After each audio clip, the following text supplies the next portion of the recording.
பேசும்போது நம்ம எப்பொழுதும் உலகத்துக்குரிய காரியம், பூமிக்குரிய பாடுகள், பூமிக்குரிய காரியங்களே நம்முடைய மாம்சம் முந்தி தள்ளுது அப்படின்னு சொன்ன வார்த்தையில் கேட்டோம். ஒரு வார்த்தை, மாம்சத்துக்கு பிரியமாக இருக்கிறவர்கள் தேவனுக்கு பிரியமாக இருக்க மாட்டார். அது கடைசி காலமாக இருக்குது, ஒரு வஞ்சிக்கக்கூடிய ஒரு காலமாக இருக்குது. எப்படிப்பட்டவர்களையும் வஞ்சிக்கக்கூடிய ஒரு காலம். அதனால் மாம்சத்துக்கு பிரியமாக இருக்கிறவர்கள் தேவனுக்கு பிரியமாக இருக்க மாட்டார்கள். மாம்சத்துக்கு பிரியமாக இருந்தவர்கள் எதை குறித்துனா பூமியை பற்றி தான் சிந்திப்பாங்க. வெளியில் இருக்கிறவங்க கவனிக்கணும், பேசிக்கிட்டு இருக்கக்கூடாது. வெளியில் உட்கார்ந்து இருக்கிறவர்கள் நீங்கள் பேசக்கூடாது, என்ன பேசுகிறாங்கன்னு கவனிச்சுப்பாங்க. திடீர்னு வெளியில் நிற்கிறவங்க கேள்வி கூட கேட்போம், நீங்கள் கவனிக்கிறீங்களான்னு சொல்லி. அதனால் அப்போது மாம்சத்துக்கு பிரியமாக இருக்கிறவர்கள் எப்பொழுதும் மாம்ச சிந்தையாக தான் இருப்பாங்க, உலகத்துக்குரியதான் சிந்தையாக இருப்பாங்க. அது உலகத்தில் நியாயமாக தான் இருக்கும். ருசிக்கிறதோ, உடுத்துறதோ, கட்டுறதோ, நாட்டுறதோ, கொடுக்குறதோ, எடுக்கிறதோ எல்லாமே நியாயமாக தான் இருக்கும். பழைய ஏற்பாட்டில் ஆதிகாரமத்தில் எல்லாம் அதுதான் நடந்துச்சு. இருதயத்தின் நினைவெல்லாம் நித்தமும் பொல்லாததாக இருந்துச்சு. அதில் என்ன இருக்குன்னு சொன்னால் புதிய ஏற்பாட்டில் போட்டிருக்கு, நோவாவின் காலத்தில் அல்லது காலத்தில் மனுஷகுமார் நாட்களும் அப்படி தான் இருக்கும் அப்படின்னு சொன்னார் இயேசு கிறிஸ்து. அப்போ அங்கே என்ன இருக்குன்னு சொன்னால், புசித்தார்கள், குடித்தார்கள், வெறித்தார்கள், கொடுத்தார்கள், பெண் கொண்டார்கள், கட்டினார்கள், நாட்டினார்கள், அவ்வளோதான். இது என்ன தெரியுது? அதைத்தான் போட்டிருக்கு, அக்கிரமம் போட்டிருக்கு. பூமியில் அக்கிரமம் பெரியது போட்டு அதுக்கு விளக்கு என்னன்னா இயேசு கிறிஸ்து தான் சொன்னார், விட்டார்கள், கற்றார்கள், நட்டார்கள், அப்படிதான் போட்டு. அது பற்றி பாலியல் சம்பந்தப்பட்ட காரியங்கள் இருக்கு, ஆனா மெயினா இதுதான் போட்டு. ஜலப்பிராலயம் பாரிக்கொண்டு போகும் வரைக்கும் அவர்கள் உணர்வு இல்லாத இருந்தார். ஒரு மனிதன் சொல்லிக்கிட்டே தான் இருக்கிறார், மனம் திரும்புன்னு. அப்படிப்பட்ட உலகத்தில் நோவாவை மனம் திரும்புன்னு சொல்லி நோவா மூலமா ஜனங்களுக்கு எத்தனையோ வருஷங்களை போதிச்சுட்டு இருந்தாலும் என்ன செய்யல, மனம் திரும்புங்கிற சிந்தனையே வரல. கடவுள் ஒருத்தர் இருக்கிறாங்கிற சிந்தனை கூட இல்லை, கடவுள் ஒருத்தர் நம்மளை கண்காணிக்கிறாங்கிற சிந்தையும் இல்லை, கடைசியில் அவர் நியாயத்திற்கு கொண்டு வருவாங்கிற சிந்தனையும் அந்த நாட்டு மக்களுக்கு இல்லை. அவர்களுக்கு இருந்த சிந்தனை எல்லாம் எப்படி வாழ்க்கையை என்ஜாய் பண்ணணும், எப்படி உலகத்தில் நம்ம எப்படி வாழ்க்கணும், அப்படித்தான் அவங்களுடைய எண்ணமெல்லாம் இருந்தது. அதை என்ன செய்தாருன்னா அக்கிரமம்ங்கிறார் தேவன். அது அக்கிரமம்ங்கிறார். அப்போ தேவனோடு சஞ்சரிச்சு கொண்டிருந்தது யாரு? அது 6:13 போட்டிருக்கு, நோவா ஒருவன் தேவனோடு சஞ்சரிச்சு கொண்டிருந்தான். ஆனா அவன் சஞ்சரிச்சு கொண்டிருந்ததுனால யார் மீட்கப்பட்டா? அவன் குடும்பம் தான் மீட்கப்பட்டு.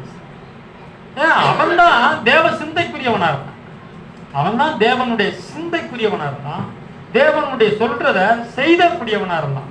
மற்றபடி உலகத்துல யாருமே சிந்திக்கிறதுக்கும் ஆள் இல்லை, செய்யறதுக்கும் ஆள் இல்லை. அதனால ஜலப்பிராலயம் எல்லாரையும் வாரிக்கொண்டு போக வரைக்கும் யாருக்கும் உணர்வு இல்லை. ஆனா தேவனோடு சஞ்சரிச்ச மனுஷன் அவன் குடும்பத்தை காப்பாற்றிட்டான், நோவா குடும்பத்தை காப்பாற்றிட்டான். ஏன்னா தேவனோடு சஞ்சரிச்சு பாருங்க. எல்லாரும் தெரிஞ்சது, நான் எடுத்த நேரத்துக்கு போகல.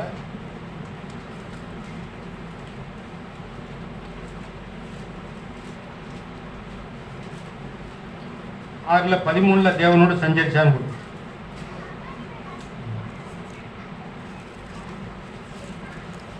அப்ப 9 போட்டு 6:9 நோவாவின் வம்ச வரலாறு. நோவா தன் காலத்தில் இருந்தவர்களுக்குள்ளே நீதிமான் உத்தமமா இருந்தா. நோவா நம்ம கவனிக்க வேண்டியது, நோவா தேவனோடு சஞ்சரிச்சு கொண்டது. தேவனோடு அப்போ சஞ்சரிச்சு கொண்டிருந்தான்னா தேவனுடைய நினைவா இருந்தோம், தேவனுடைய நினைவா இருந்தோம். தேவன் என்னை என்ன செஞ்சார்? தேவன் தன்னை வெளிப்படுத்தி இருக்கிறாரு, தன்னை இந்த உலகத்தை அழிக்க போறேங்கிறாரு. நான் உனக்கு என் கண்ணில் உனக்கு தயவு கிடைச்சது, உனக்கு கிருபை கொடுத்தேன். நீ என்ன செய், எனக்கு முன்னாடி நீ வாழ், நான் சொன்னதை நீ சிந்தி, நான் சொன்னதை நீ செய், என் குடும்பத்தை காப்பாத்துறதுக்கு பேழையை உண்டு பண்ணு. இந்த உலகத்துல விருதாவா உழைக்கிறார்கள், நீயோ என்னை நினைவு கொண்டு என் நினைவா உழை. அப்ப அவர் மனைவி பிள்ளைகளுக்கு நான் கடன் வாங்கிட்ட தெரிஞ்சிருப்பாரு, அவரும் கஷ்டப்பட்டிருப்பார், கஷ்டமா உழைச்சிருப்பார். கஷ்டமா உழைச்சு குடும்பத்தை காப்பாற்றி தேவனுடைய பணியவும் செய்தார். நீதிமானா இருந்தார். கடைசியில அவர் வாசித்தது போல தேவனுக்கு பிரியமா இருந்தார். அவர்கள் எல்லாம் மாம்சத்துக்கு பிரியமா இருந்தார். 8 பாருங்க, 8 பாருங்க, 21 சுகந்த வாசனையை கர்த்தர் முகந்தார். 7:21. அப்பொழுது மாம்ச ஜந்துக்களாகிய பறவைகளும் நாட்டு மிருகங்களும் காட்டு மிருகங்களும் பூமி மேல் ஊறும் பிராணிகளும் யாவும் எல்லா நரஜீவன்களும் பூமி மேல் சஞ்சரிக்கிறவைகள் யாவும் மாண்டன. தேவனோடு சஞ்சரித்தவன் அவனும் குடும்பமும் தப்பிச்சிருச்சு. பூமியோடு சஞ்சரிச்சவன், பூமியோடு சஞ்சரிச்ச யாவும் மாண்டன். பூமியோடு சஞ்சரிச்சு. அதுல என் பைபிள்ல என்ன போட்டுக்குன்னா, நம்ம எல்லாம் ரொம்ப படிச்சவங்க கிடையாது. என் பைபிள்ல நரஜீவன் போட்டிருக்கு. நரஜீவன்கள்னு போட்டு அதுக்கு ஒரு அர்த்தம் கொடுத்துருக்கு. நரஜீவன்கள் அப்படின்னு போட்டுட்டு மனிதர்கள்னு போட்டுருக்கு. மனிதர்கள் நரஜீவன்களா? மனிதர்கள் புனிதருங்கிறாங்க. பூமிக்காவே வாழ்றவன் தான் நரஜீவன். ஆனா மனிதர்கள் தான் போட்டு அதுல இருக்கு. எனக்கு ஆச்சரியமா இருக்கு. நரஜீவன்னா ஏதோ மிருகங்களை போட்டுக்காக பார்க்கிறேன், மனிதர்கள்னு போட்டு. தேவனை குறித்தே சிந்தை இல்லாம பூமியவே சிந்திக்கிறவன் ஒரு நரக ஜீவன். நரஜீவன் பூமியில் சஞ்சரித்த யாவும் ஆண்டன். என்ன? புசித்தல், குடித்தல், வெறித்தல், கட்டுதல், நாட்டுதல், விற்கல், பெண் கொடுத்தல், பெண் எடுத்தல். இதுல என்ன இருக்கு? ஒண்ணுமே அநீதியா தெரியலையா? இதுதான் அக்கிரமம். தேவனை குறித்து சிந்தை இல்லவே. மனம் திரும்பு, தேவனை பிரியமா வாழ்றது அந்த சிந்தனை. அவளுடைய இருதயத்தின் நினைவெல்லாம் பொல்லாததா இருக்கிறது. அப்படித்தான் மனுஷகுமாரோட நாட்களும் அப்படித்தான் இருக்கும். அப்ப இன்றைக்கு நம்முடைய நினைவுகள் அப்படி இருந்தா என்ன நடக்கும்? நமக்கு சர்ச்சுக்குள்ளே இருந்தாலும் கிறிஸ்துக்குள்ளே இருந்தாலும் பாவம் மன்னிக்கப்பட்டாலும் நம் சிந்தை பாவம் மன்னிக்கப்பட்டிருக்கு. நாம சர்ச்சுக்குள்ள இருக்கோம். நம்முடைய சிந்தையோ பூமியை பற்றியதாவே இருக்கிறது. நமக்கு ஞாயிற்றுக்கிழமை ஒரு நாள் மாத்திரம் இயேசுவை நினைவுறதா இருக்குதுன்னா அதே அக்கிரமம் தான். அதே அக்கிரமம் தான். அதே பேர் தான் அக்கிரமம். ஞாயிற்றுக்கிழமை ஒரு நாள் மட்டும் இயேசுவை சிந்திக்கிறது. 6 நாள் சிந்திக்கல, தேவனை குறித்து சிந்திக்கலன்னா அக்கிரமம். அப்போ இயேசு கிறிஸ்துவை நாம் தியானிப்போம். இயேசு கிறிஸ்து நாம் எதுக்காக அழைக்கப்பட்டிருக்கோம்னா இயேசுவை போல மாறுவது. நாம் மாறல. பூமியிலேயே உள்ள எல்லா மனுஷனை போலயே நாம வாழ்ந்தோம்னா அந்த இடத்துக்கு போக முடியுமா? பரலோகத்துக்கு தான் போகணுங்கிறது நம்முடைய எண்ணமா இருந்தாலும் கூட அந்த சிந்தையும் வராது. கிறிஸ்து நம்மளை மன்னித்திருக்கிறார், ஏற்றுக்கொண்டிருக்கிறார். நமக்கு கிறிஸ்துவை போல நம்மளை மாற்றுவதற்கு தான். யாரெல்லாம் இயேசுவின் மேல தேவன் மேல விசுவாசம் வைத்தார்களோ அத்தனை பேர்களும் தேவனுடைய குமாரனுடைய சாயலுக்கு தான் மாத்திருக்கு தான் சபைக்கு போட்டு வந்திருக்கிறேன். நம்ம வாசிப்போம், இதை மனதில் வைப்போம். இந்த புதிய ஆராதனையில் கேட்ட காரியங்களுக்காக இந்த பழைய ஏற்பாட்டில் அவங்களெல்லாம் மாண்டு போனார்கள். அவர்களெல்லாம் நீங்க அப்ப என்ன நினைப்பா? பூரா விபச்சாரமா பண்ணிக்கிட்டு இருந்தாங்க, எல்லாம் பேசித்தனமா. அப்படிலாம் நம்ம எல்லாரும் அப்படியா? இப்ப ஊர்லாம் நம்ம எல்லாரும் எப்படி எல்லாரும் வேசித்தனமா பண்ணிட்டு இருக்காங்க. எல்லாரும் அவங்க குடும்பம், மனைவி, பிள்ளை எல்லாத்தையும் நல்லா சேஃப்டியா தான் இருக்காங்க. யாரும் அப்படி ஊர்ல ரொம்ப பப்படிக்கா ஊதாரித்தனமா தெரியுற குடும்பங்கள் எத்தனை? அப்படிலாம் கிடையாது. எல்லாரும் குடும்பமா நடத்திக்கிட்டு இருக்கிறாங்க. ஆனா தேவனை தேடுறாங்க இருக்காங்களா? இல்ல. ஓப்பனா தெரியுற தப்புகள் இருக்கலாம், அதை விடுங்க. ஆனா குடும்பங்கள் என்ன செய்யுது? குடும்பமா தான் இருக்கு. ஆனா குடும்பமா தான் வாழ்றாங்க. ஆனா தேவனுக்குன்னு வாழ்றாங்கன்னா இல்ல, மதத்தின் பேர்ல வாழ்றாங்க, அவ்வளவுதான். அவங்கள்ட்ட தேவனை குறித்து எந்த நினைவும் இல்லை. ஆனா தேவன் நம்மளை ரட்சித்து சபையில வச்சிருக்கிறாரு. நமக்கு அந்த கிறிஸ்துவுடைய ஜீவன் நமக்குள்ள இருந்துகிட்டே வளரணும். நாங்க இப்போ அறிஞ்ச வசனம் தான். ஆக பழைய ஏற்பாட்டை அது மாண்டு போச்சு. பூமியில சஞ்சரித்தவன் மாண்டு போனார்கள், தேவனோடு சஞ்சரித்தவன் மீட்கப்பட்டான். தேவனோடு சஞ்சரித்தவன் அவன் ஒருவன் மூலமாக குடும்பமே ரட்சிக்கப்பட்டுருச்சு. பைபிள்ல போட்டிருக்கு அந்த வசனத்துல நீன்னு போட்டு அந்த அந்த அதிகாரத்துல நீன்னு போட்டு பாருங்க 6ல். அது எவ்வளவு பெரிய முக்கியத்துவமான வார்த்தைன்னு நான் உணர்றேன். ஆதியாகமம் 6ல் நான் அந்த வார்த்தையை பார்த்தேன்.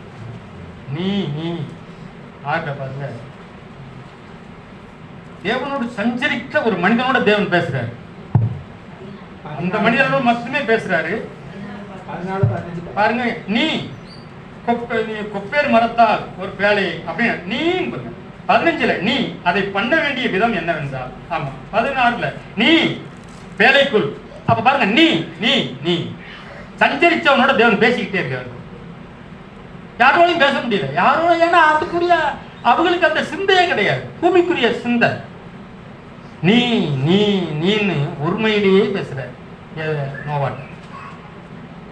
அந்த வார்த்தையை கேட்டுக்கொண்டே இருந்து செயல்பட்டதுனால அவன் குடும்பம் தரிசிச்சு. இன்றைக்கு நம்ம நிலைமை, இன்றைக்கும் தேவன் அதான் செய்து கொண்டு இன்றைக்கு குமாரனுடைய சாயலுக்கு ஒப்பாகும்படி முன்குறித்து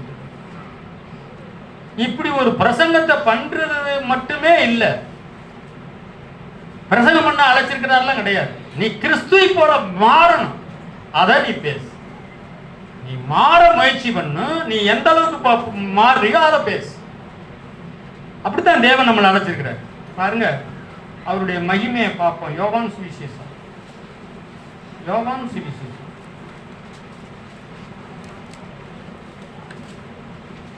எல்லாம் தெரிஞ்ச வசனம். ஆனா என்ன இன்னைக்கு பேசுறாருங்கிறத கவனிச்சு கேட்கணும். நாம கேட்டது போல, ஆண்டவரே வானத்திலிருந்து அந்த பேசக்கூடிய வார்த்தை ஒண்ணு கூட தரையில விழக்கூடாது, அத்தனை எங்கள் இருதயத்துக்கு வரணும்னு ஜெபம். அதிலிருந்து கேட்டா தேவன் பேசுவார். பாருங்க 8 யோவான் 8, இதெல்லாம் பழைய செய்தி தானே நினைக்கிறாரு. இதுல இருந்து தேவன் உன்னை பேச முடியும். 8ல் 1 வாசி. யோவான் 8:1. இயேசு ஒளிவு மலைக்கு போனார். மறுநாள் காலையிலே அவர் திரும்பி தேவாலயத்துக்கு வந்தபோது ஜனங்கள் எல்லாரும் அவரிடத்தில் வந்தார்கள். அவர் உட்கார்ந்து அவர்களுக்கு உபதேசம் பண்ணினார். அப்பொழுது விபச்சாரத்திலே கண்டுபிடிக்கப்பட்ட ஒரு ஸ்திரீயை வேதபாரகரும் பரிசேயரும் அவரிடத்தில் கொண்டு வந்து அவளை நடுவே நிறுத்தி, போதகரே, இந்த ஸ்திரீ விபச்சாரத்தில் கையும் மெய்யுமாய் பிடிக்கப்பட்டால் இப்படிப்பட்டவர்களை கல்லெறிந்து கொள்ள வேண்டும் என்று மோசே நியாயப்பிரமாணத்தில் நம்ம கட்டளையிட்டிருக்கிறாரே, நீர் என்ன சொல்லுகிறீர் என்றார்கள். அவர் மேல் குற்றம் சுமத்துவதற்கான காரணம் உண்டாகும் பொருட்டு அவரை சோதிக்கும்படி இப்படி சொன்னார்கள். இயேசுவோ குனிந்து விரலினால் தரையிலே எழுதினார். அவர்கள் ஓயாமல் அவரை கேட்டுக்கொண்டிருக்கையில் அவர் நிமிர்ந்து பார்த்து, உங்களில் பாவம் இல்லாதவன் உங்கள் மேல் முதலாவது கல்லறைய கடவன் என்று சொல்லி அவர் மறுபடியும் குனிந்து தரையிலே எழுதினார். அவர்கள் அதை கேட்டு தங்கள் மனசாட்சியினால் கடிந்து கொள்ளப்பட்டு பெரியோர் முதல் சிறியோர் வரைக்கும் ஒவ்வொருவராய் போய்விட்டார்கள். இயேசு தனித்திருந்தார். அந்த ஸ்திரீ நடுவே நின்றார். இயேசு நிமிர்ந்து அந்த ஸ்திரீயை தவிர வேறு ஒருவரையும் காணாமல், ஸ்திரீயே, உன்மேல் குற்றச்சாட்டினவர்கள் எங்கே? ஒருவனாயிலும் உன்னை ஆக்கினைக்குள்ளாக தீர்க்கவில்லையா என்றார். அதற்கு அவள், இல்லை ஆண்டவரே என்றாள். இயேசு அவளை நோக்கி, நானும் உன்னை ஆக்கினைக்குள்ளாக தீர்க்கவில்லை, நீ போய் இனி பாவம் செய்யாதே என்றார். மறுபடியும் இயேசு ஜனத்தை நோக்கி, நான் உலகத்திற்கு ஒளியா இருக்கிறேன், என்னை பின்பற்றுகிறவன் இருளிலே நடவாமல் ஜீவ ஒளியை அடைந்திருப்பான் என்றார். படிச்சிட்டோம் பாருங்க. 1ஆம் வசனத்துல இயேசு ஒளிவு மலைக்கு போனார். பலமுறை கேட்போம். மேல உள்ள 9ஆம் வசனத்திலையும் பிரசங்கம் தான் நடக்குது. 9ஆம் வசனத்திலையும் பிரசங்கம் நடந்து முடிஞ்சிட்டு எல்லாம் முடிஞ்சு போச்சு, கூட்டம் முடிந்தது. அதுல 7ஆம் அதிகாரத்துல கடைசி வசனத்துல 63ல பின்பு அவர்கள் தங்கள் வீட்டுக்கு போனார்கள். பிரசங்கம் முடிஞ்சோடனே ஜனங்கள் எல்லாம் என்ன செஞ்சாங்க? அவங்க வீட்டுக்கு போனாங்க. 8ஆம் அதிகாரத்துல முதல் வசனம், இயேசு ஒளிவு மலைக்கு போனாங்க. ஏசு எங்க போனாரு? ஒளிவு மலைக்கு போனாரு. எல்லாரும் எங்க போயிட்டாங்க? கூட்டம் போனா அவங்க குடும்பத்தோட வீட்டுக்கு போயிட்டாங்க. ஏசு எங்க போயிட்டாரு? ஒளிவு மலை. ஒளிவு மலையில மேல பில்டிங்கா இருக்கு, ஏசுக்கு ரூம் இருக்கா? ஏசி இருக்கா? இல்ல, அவருக்கு ஒரு மண்டபம் கட்டி வச்சிருக்காங்க. அப்படியா? இல்ல, அவர் மலைக்கு போனார். மலைக்கு போய் விடிய விடிய எந்த குளிர்ல தங்கினாரு? எங்கன்னு தங்கினாரு? எந்த கொசு கடிச்சு? சாப்பிட்டாரா? வச்சாரா? எதுவுமே தெரியாது. ஒளிவு மலைக்கு போனார். எல்லாரும் வீட்டுக்கு போனாங்க, பாதுகாப்பா சாப்பிட்டுப்பாங்க, நல்லா ரூம்ல பாதுகாப்பா, நல்லா கொசு கடி இல்லாம நல்லா தூங்கிட்டு வந்திருப்பாங்க. இயேசு கிறிஸ்து ஒளிவு மலைக்கு போயிட்டார். ஒளிவு மலையில போய் கொசு கடிச்சா, எப்படி தூங்கினாரு, எப்படி சாப்பிட்டாரு, எத்தனை மணிக்கு எந்திரிச்சாரு, என்ன பண்ணாரு, ஏது பண்ணாரு, ஒண்ணும் தெரியாது. ஆனா அதிகாலையில எங்க வந்துட்டாரு? எங்க விட்டாரு? அதிகாலையில தேவாலயத்துக்கு விட்டாரு. காலையில எப்படி விட்டாரு? மறுநாள் காலையில 2ஆம் வசனத்துல மறுநாள் காலையில அவர் திரும்பி தேவாலயத்துக்கு வந்த போது ஜனங்கள் எல்லாரும் அவர் நினைஞ்சாங்க. காலையில எந்திரிச்சு ஜனங்கள் எல்லாம் எந்திரிச்சு சர்ச்சுக்கு போகணும், சத்தியம் கேட்கணும், போதர் வந்துருவாரு அப்படின்னு சொல்லி நல்லா குளிச்சுட்டு டீ போட்டு குடிச்சிட்டு அவங்க வந்துட்டாங்க சபைக்கு. ஆண்டவர் எப்ப எந்திரிச்சாரு, என்ன பண்ணாரு? ஆண்டவரை நீங்க ராத்திரி எங்க தங்குனீங்க, எப்படி சாப்பிட்டீங்க? யாராவது ஒருத்தர் கூட நினைக்கல, கேட்கவே. அந்த உணர்வே அவங்களுக்கு கிடையாது, கிடையவே கிடையாது. நம்மள இப்ப யோசிப்பாங்க, நம்மள யோசிப்பாங்க, நம்மளா இருப்போம். இயேசு கிறிஸ்து தானத்துல நம்ம இருக்கோம். இப்போ வந்த உடனே அவர் பிரதர் டீ குடிக்கிறாங்க, ஒரு டீ குடிக்க பிரதர். நம்ம அப்படி இருக்கிறோம்.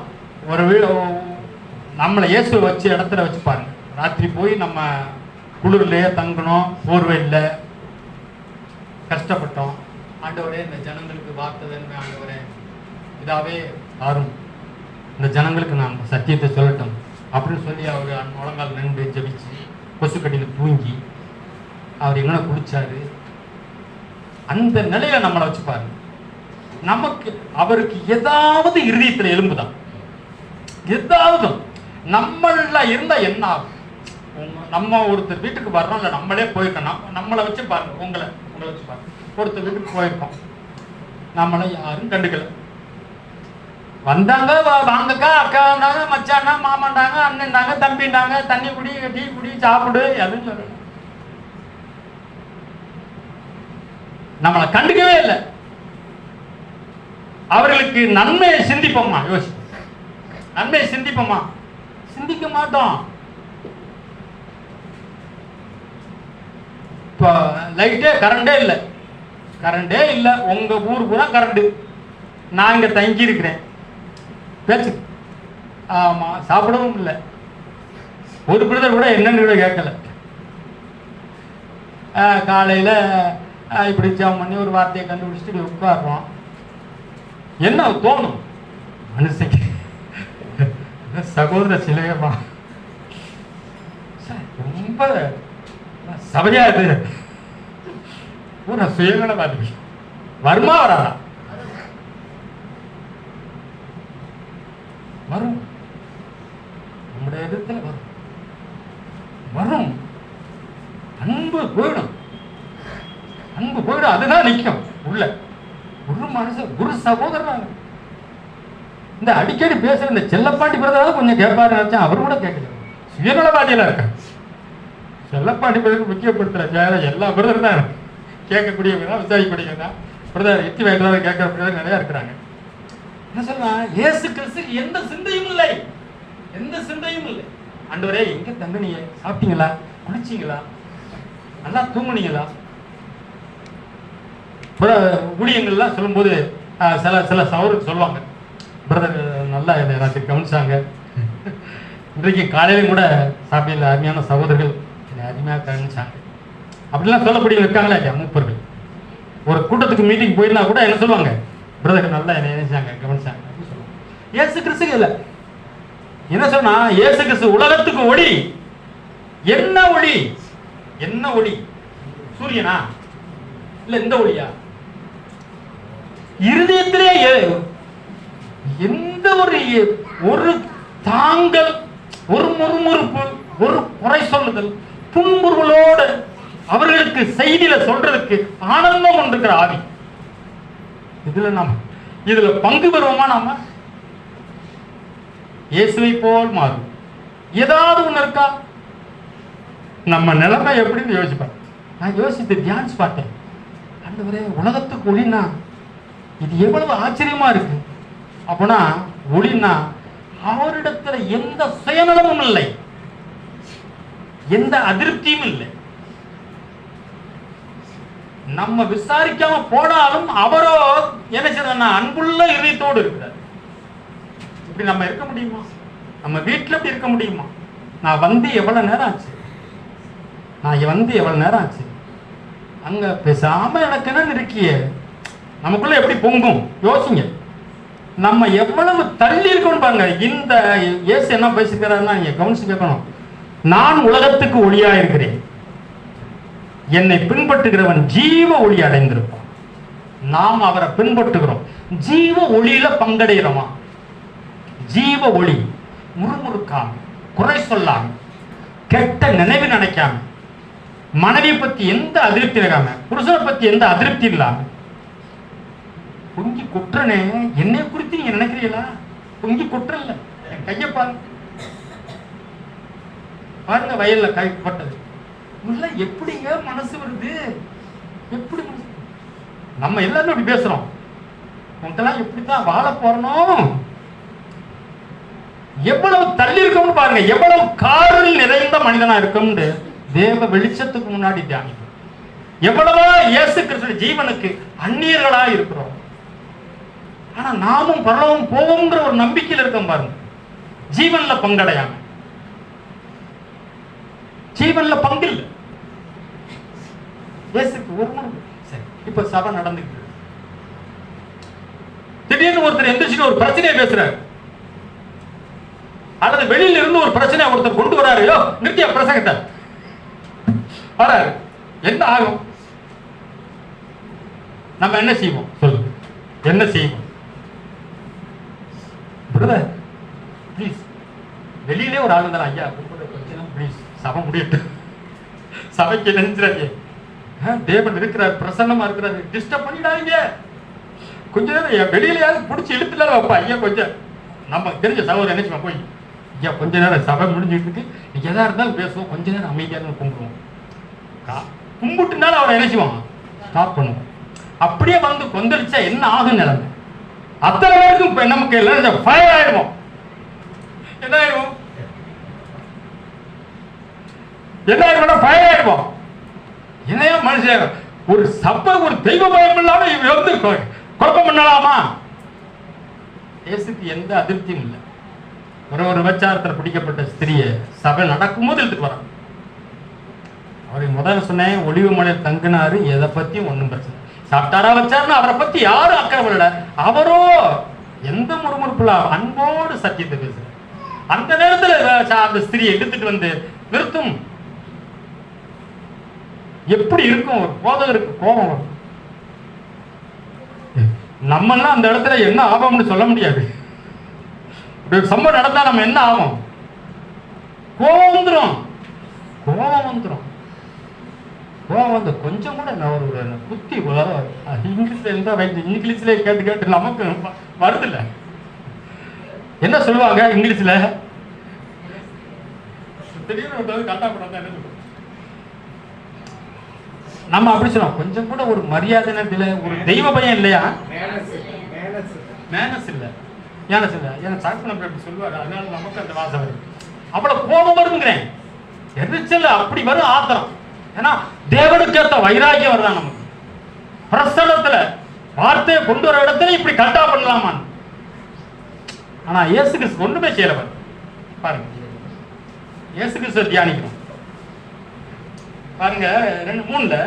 அப்பொழுது விபச்சாரத்தில் கண்டுபிடிக்கப்பட்ட ஒரு ஸ்திரியை வேதாவாரும் பரிசேயரும் அவரிடத்தில் கொண்டு வந்து அவர் நடுவே நிறுத்தி, பிரசங்கம் பண்ற இடத்துல நடுவே நிறுத்தி,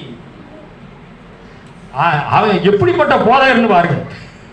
அவர்கள் போதகர் எவ்வளவு காரூரில் பிசாசு ஒரு ஸ்திரியை எடுத்துட்டு வர. அவங்க யார்? பிசாசு, பிசாசின் மனிதர்கள், காரில் நிறைந்த மனிதர்கள். தேவ மனிதன் ஒளி இயேசு ஒருத்தர் தான்.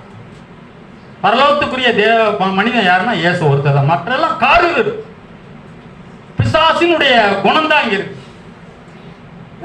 ஒரு நாகரிகம் இல்லை.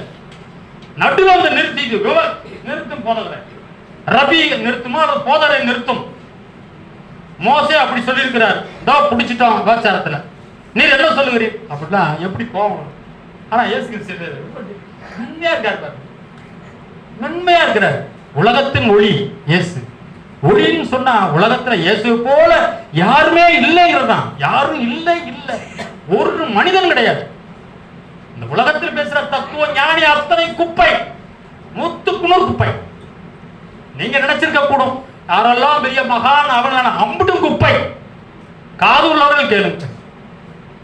இயேசுவே உலகத்தின் ஒளி. அந்த ஒளியில பங்கடைகிறமா நான், அதுதான் முக்கியம். ஒளியில நான் பங்கடைகிறேன். என்னை விசுவாசிக்கிறவன் ஜீவ ஒளி அடைந்திருப்பான். அவர் ஒண்ணுமே எந்த அதிருப்தியும் இல்லை. தேவாலயத்துல துணிகரமா வந்து காட்டா பண்ற அளவுக்கு உனக்கு அவ்வளவு தைரியமா அப்படின்லாம் கேட்கிறேன். சாதாரண இயேசுவை ரொம்ப அதிகாரமாலாம் பேசுறாங்க. அவர் வாடி தரையில் எழுதினார் பிரசங்கத்தை முடிச்சுல இப்படி ஆவின் பாருங்க. நம்ம குடும்பத்துல நம்ம நடக்கிற விதங்கள்ல ஒரு நாளைக்கு எத்தனை கோபம், எத்தனை அதிருப்தி, எத்தனை கனசொல், எத்தனை கோபமான கடு சொல், எரிகிற வார்த்தை. ஒன்னும் கெட்ட வார்த்தை பேசல, ஆனா எரிகிற கெட்ட வார்த்தை பேச மாட்டோம். ஏன்னா தேவன் விடுதலை ஆக்கியிருக்காரு. அப்படிலாம் பேசணும்னா நம்ம இங்க இருக்குல்ல ஆக்கிக்கலாம், கெட்ட வார்த்தை வராது. அந்த அளவுக்கு விடுதலையா இருக்கும்னு நான் நம்புறேன். ஆனா அந்த எரிச்சல் தான் இருக்கும், கோபம் இருக்கும். அது இது ஜீவன்ல பங்கடைஞ்ச ஒரு பகுதியாக பாருங்க. அவர் பேசாம எழுதிக்கிட்டே இருக்க என்ன சொல்லும், ஓயாம சொல்லும். ஆனா கேட்டன பயந்து ஊச்சாரு இருக்கா தான் கவுந்தையோட அவங்க எப்படி இருக்காரு. ஏன்னா அவங்களுடைய என்ன இதே சாக்கில கொண்டு இயேசுவையும் ஒரே அமுக்க அமைக்கிறது. என்ன சொல்லாரு, மாத்தி சொல்லாரு, ஒரே அமுக்க குற்றச்சாட்டு போட்டு அமைக்கிடுவோம். எந்த அதிருப்தியும் இல்லை, எந்த கோபமும் இல்லை. அவர் பாட்டுக்கு எழுதிட்டு வந்து உங்களில் பாவம் இல்லாதவன் என்ன முதலாவது கல் எடுத்த. இயேசு கிறிஸ்து அந்த இடத்துல கல் வச்சிருக்க அத்தனை பேருடைய அந்தரங்கம் இயேசுக்கு தெரியுமா தெரியாது? அத்தனை கண்கூடு. ஏன்னா அவர் மாம்சத்துல இருந்தாலும் ஒவ்வொருத்தருடைய இருதயத்தின் அந்தரங்கத்தையும் அவருடைய வாழ்நாள் இருக்கிற எல்லா பாவமும் அவருக்கு தெரியும். ஆமென். அதுதான் நம்ம அறிஞ்சிருக்கிறது, அதுதான் நம்ம அறிஞ்சிருக்கணும். என்னை முழுவதும் அறிவார், என்னை முழுவதும் அறிவார். இன்னைக்கு எத்தனை சிந்திச்சேன், எவ்வளவு பாவத்தை நான் சிந்திச்சேன், என்ன பேசுங்கிற கம்ப்ளீட்டா அறிவார். அவர் அறிவார் அப்படின்னு சொன்னா நானும் அவர் அறிஞ்சிருக்கேன்னு சொன்னா நானும் நேர்மையா போவேன்.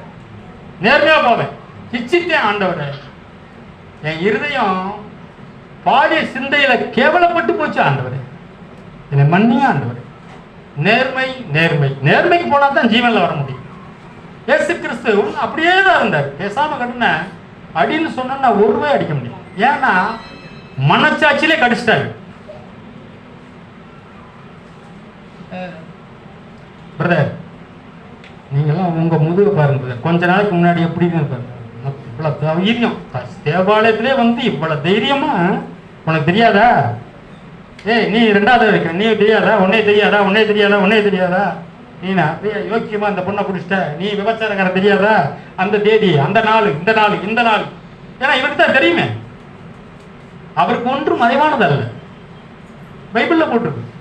எல்லாரும் விசுவாசித்தார்கள், இயேசு யாரையும் நம்பி இணங்கவில்லை. ஏன்னா எல்லாரையும் அணிந்திருக்கிறார், அதனால நம்பி தன்னை ஒப்புவிக்கவில்லை என்று வேறு சொல்லு.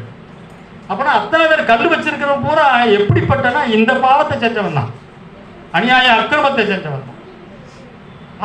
அதனால என்ன செய்யனா அவங்க மனச்சாட்சியில பேசினார தவிர நம்மளா இருந்தா என்ன செய்வோம்?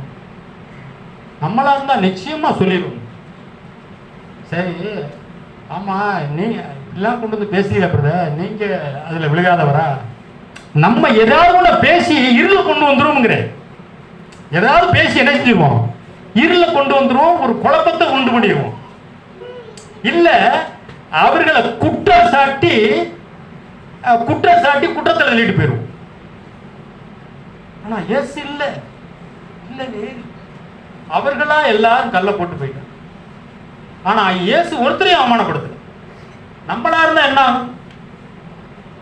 நம்ம அந்த கிறிஸ்துவுடைய ஜீவன்ல வந்திருக்கிறோமான்னு இப்ப நம்ம எதை பேசுறோம்?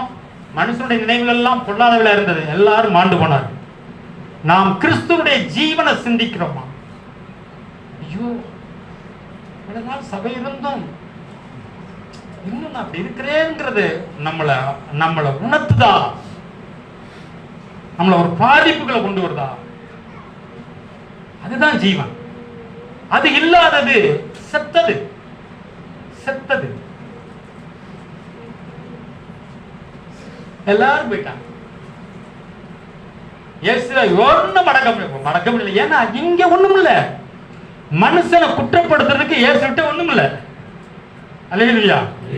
மனுஷனை குற்றப்படுத்துறதுக்கு இயேசுட்ட ஒண்ணுமே இல்ல. ஆவி தூய்மையா இருக்கு. அல்லேலூயா. இயேசு கிறிஸ்து ஆவி தூய்மையா இருக்கு. தூய்மை, பரிசுத்தம். பிதாவினால் பரிசுத்தமாக்கப்பட்டு உலகத்தில் வந்திருக்கிறது.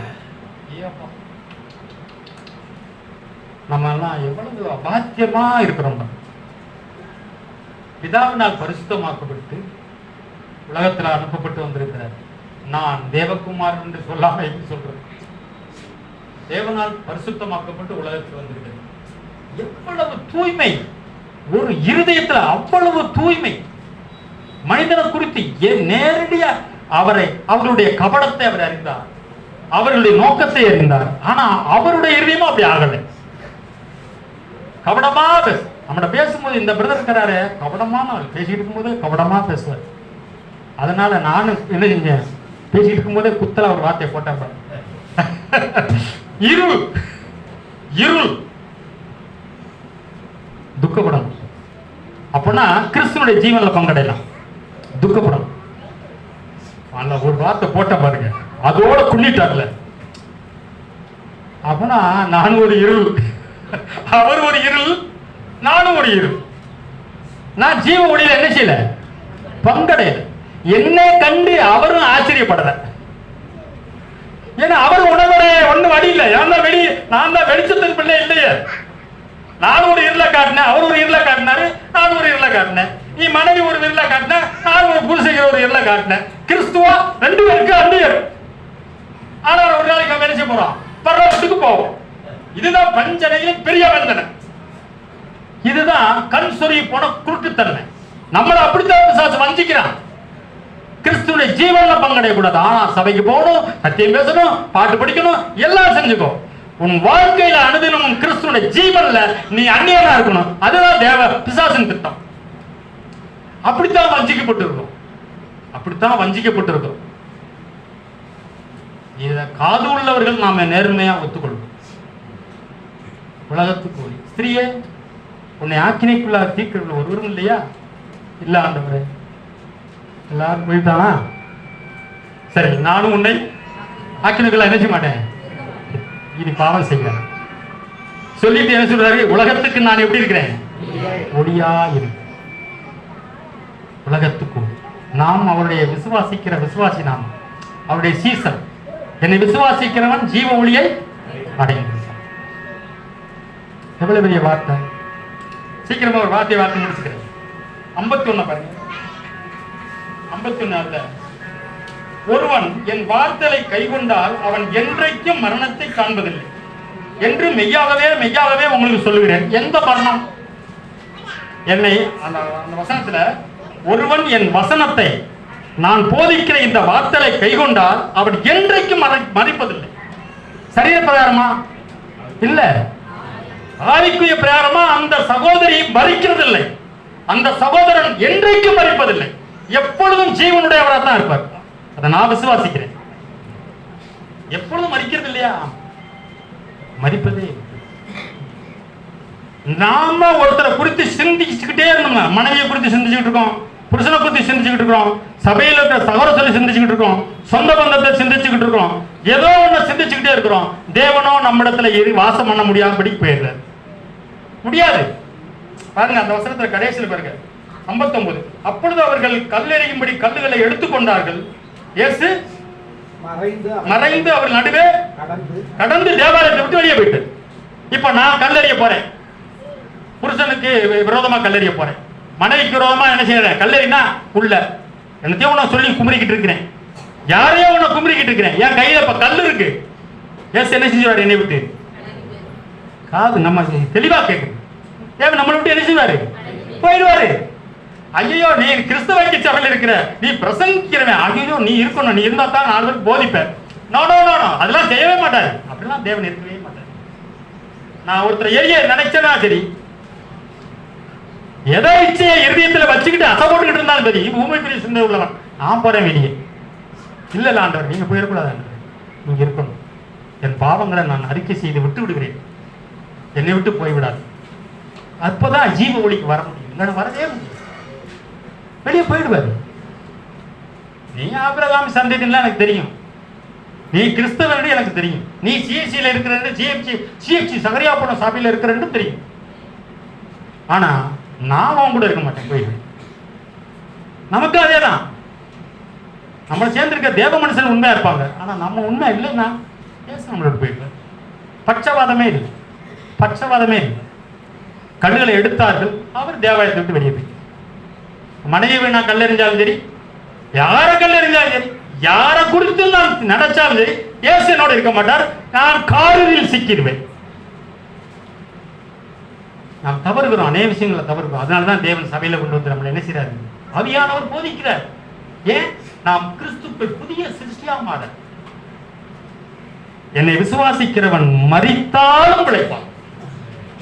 லாசரை எழுப்புனதுக்கு நம்ம அங்கேதான் வரும். இல்ல இல்ல ஆண்டவரே மரிச்சிருக்கிறேன், நீ மரித்தாலே இன்றைக்கு நீ பிழைப்பாய். ஆண்டவரே எந்திரிச்சிரு, ஆண்டவரே மரணத்துல நான் நினைச்சிருக்க விரும்பல, எந்திரிச்சிரு. மரித்தாலும் பிழைப்பான். எவ்வளவு பெரிய வார்த்தை. என்னை விசுவாசிக்கிறவன் ஆக்கினைக்கு உட்படான். ஆனா அநேகர் ஆக்கினப்படுறமே, ஐயோ சாத்தான் குற்றச்சாட்டுனா, நீ அங்க பேசுனா இங்க பேசுனா, அங்க போச சட்டை போட்ட இங்க சட்டை போட்ட, நீ அங்க அப்படி பண்ண நீ இப்படி பண்ண, நீ சுரண்டுன படத்தை எடுத்த அப்படின்னு சொல்லி ஆக்கினைக்கலாய் சபையில வந்து சும்மா உட்கார வச்சிடறானே. என்னை விசுவாசிக்கிறவன் ஆக்கினைக்கு உட்படான் அப்படின்னு ஒரு வசனம் இருக்கு. எங்க ரெண்டு தெரியல. லூக்காவோட வாசிப்பு, லூக்காவோட எடுத்துட்டு டக்குன்னு பாரு. லூக்கா நேரம் இல்லை பாருங்க,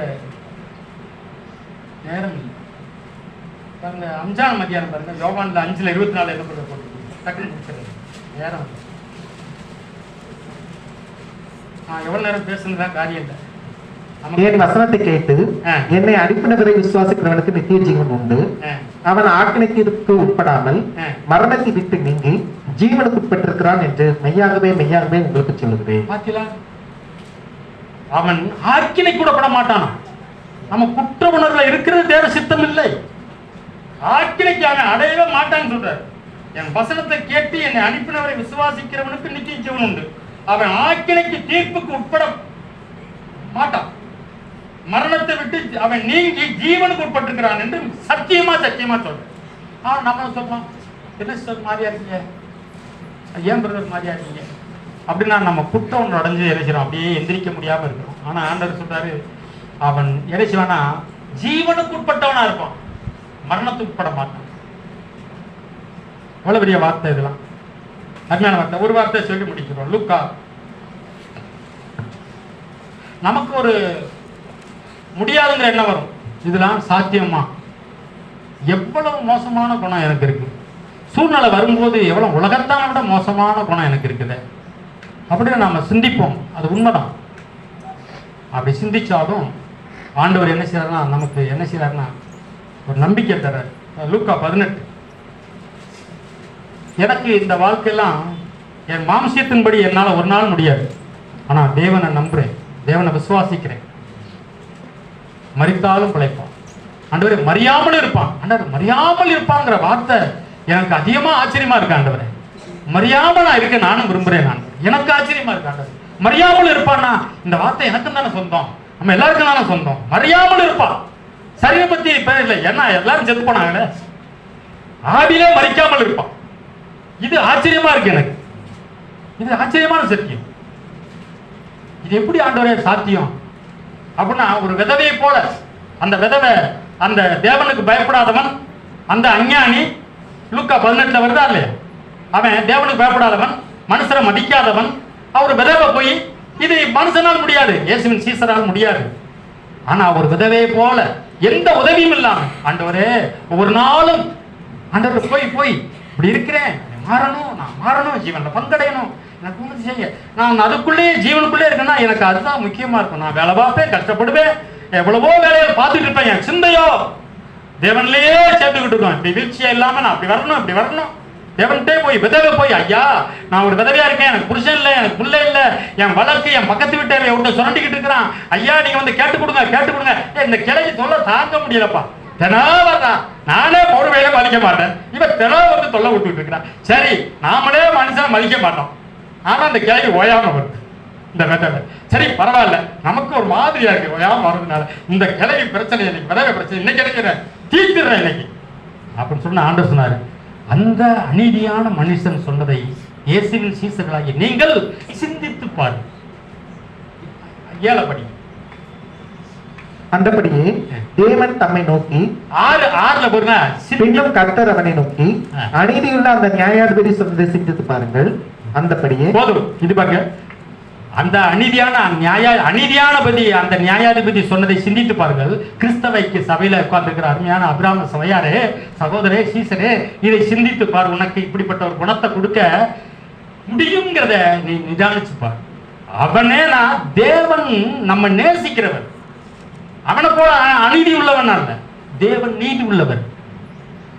அவரிடத்துல இப்படி போயாம போனா செய்வது அதிக நிச்சயம் அல்லவா? அதைத்தான் சொல்றாரு, நீ என் ஆண்டவருடைய பிள்ளை, என் பிள்ளையே நீ நிதானிச்சு பாரு, அந்த நியாயாதிபதி செஞ்சதை நிதானிச்சு பாரு. 7 அந்தபடியே தேவன் தம்மை நோக்கி இரவும் பகலும் கூப்பிடுவதாகிய தம்மால் தெரிந்து கொள்ளப்பட்டவர்களின் விஷயத்தில் நீடிய பொறுமை உள்ளவராய் இருந்து அவர்களுக்கு நியாயம் செய்யாமல் இருப்பாரோ. தம்மை நோக்கி இரவும் பகலும் என்ன நோக்கி என்ன பேசுவான்? ஆண்டவருடைய ஜீவன்ல பங்கடையணும் ஆண்டவரே, அடிக்கடி நான் விழுந்து போறேன் ஆண்டவரே, சபைக்குள்ள இருந்தே விழுந்து போகிறேன் ஆண்டவரே, நான் ஜெபிக்கிறவனா இருக்கிறேன், வேதத்தை தியானிக்கிறவனா இருக்கிறேன், மறக்கிறதே இல்லை, அப்படி இருந்து விழுந்து போகிறேன். நாம் ஜெபம் பண்றோமா, பைபிள் பிடிக்கிறோமா, இயேசுவை அறிந்து கொண்டு இருக்கா, ஆவல் இருக்கா? ஞாயிற்றுக்கிழமை மட்டும்தான் பைபிள் பிடிக்குதா? நம்ம நிலைமை பரிதாபம் அப்படிலாம் இருக்காது, பரிதாபம். ஆண்டவர் என்ன செய்யறா, தம்மை நோக்கி இரவும் பகலும் வேண்டிக் கொள்வதற்கு என்ன செய்வாரா? அதிகமா என்ன நிச்சயமா செவி கொடுப்பார். நான் பங்கடைய முடியும், அந்த இயேசுவின் ஜீவன்ல அந்த ஒளியில நானும் பங்கட முடியும் அப்படிங்கறத சத்தியம் வாக்கு. ஆனா இப்படிப்பட்ட விசுவாசம் இந்த கிறிஸ்தவைக்கு சபையில் உள்ள சீசர்களுக்கு இருக்குமா? அதான் கேள்வி. அந்த வசனம் வந்து பாரு, என்ன வருது? மனுஷகுமாரன் அப்படிப்பட்ட விசுவாசத்தை கிறிஸ்தவைக்கு சபையில காண்பாரோ? பாருங்க போட்டுக்கா, கிறிஸ்தவ ஐக்கிய சபை போடல, விசுவாசத்தை மனுஷகுமாரன் வரும்போது இப்படிப்பட்ட விசுவாசத்தை காண்பாரா? இருக்காதுங்கிறார் பூமியில. ஆனா இருக்கணும். விசுவாசத்தை காண்பாரா? இருக்கு, விசுவாசம் இருக்கு. என்னை மாத்துவாரா? மாத்த முடியும். விசுவாசிக்கிறேன் ஆண்டவரே, நீ வல்லவர் ஆண்டவரே. எந்த மனிதனையும் உலகத்தில் வந்து பிரகாசிக்கிற மெய்யான ஒளி என்னை பிரகாசிக்க உம்மால் ஆகும். நான் விசுவாசிக்கிறேன் ஆண்டவரே. இதுதான். அப்படிப்பட்ட விசுவாசம் சபையில் இல்லாம எடுபட்டு போகுங்கிறார். ஏன்னா அவர்களுக்கு வேற ஒன்று கேட்டு கேட்டு பழக்கம் ஆயிடுச்சு. கட்டு, நாட்டு, புசிப்பு, குடிப்பு, உடுத்து, இதுலயே கட்டு நாட்டமா போனதுனால மங்கி மண்ணோட போயிடும். அதன் மத்தியில நான் கிறிஸ்துவிலே மாறுவதற்கு நான் பிரயாசப்படணும், எனக்கு விசுவாசம் இருக்கும். ஆமென். கர்த்தர் நம்மை ஆசீர்வதிப்பார்.